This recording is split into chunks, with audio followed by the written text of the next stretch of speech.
1000 სული ღორი მომიკლა სააკაშვილი. 1000 სული თვითფრინავით მომიწამლა. 1000 იცი რამდენია? რა ვქნა, სულის კაცი მახსენდება მიშამ რომ საბრძოლო ავიაცია ასწია ჰაერში და 1000 სული ღორი მოუკლა. აი იმის შემდეგ ვეღარ გავემართე წელს სანამ ისევ ციდან არ მოგვეცა შველა. რაღაცა პერიოდში ღმერთი მიტრიალებული იყო ჩვენგან, იცი? და მე სულ ვამბობდი, ალბათ რაღაცა დაშავებული გვაქვს. როგორ ჩანს მოვინანიეთ და მოტრიალდა ჩვენსკენ და გადმოაგდო ბიძინა. ასე ნელ-ნელა დაიძრა ჩვენი საქმეც, ბიზნესის და მეღორეობისაც. ცალკე ქართული ღორის სპერმის შეგროვებაში დაშვრა დავით საგანელიძე, ცალკე აი კანალები გაიხსნა მოკლედ რა. იქამდე ღორები შემოყვავდა უმთავრესად უკრაინიდან, ბულგარეთიდან და დანიიდან, მაგრამ გაგიკვირდება და უკვე წლებია ჩვენი ქვეყანა, რომელიც რუსეთისკენ არ მიდის, არა. ეს ჩვენი ქვეყანა რუსულ ღორებზე გადაერთო.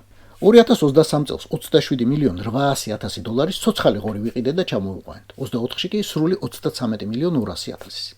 ამ წლის პირველ კვარტალში უკვე გადაუხადეთ რუსებს 6 მილიონი 300,000 დოლარი, რაც რუსეთის მეღორეობის კავშირის შეფასებით 1%-ით მეტია შაშანდელ მაჩვენებელზე.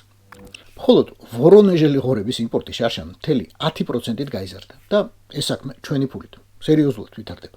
11,326 ცოცხალი ღორიდან 9,966 მუშტარი საქართველოში გამოუჩნდა. მადლობა ხომ გახსოვთ, ვისაც ერგება რომ რუსის ღორის გემო გაგვახსენა.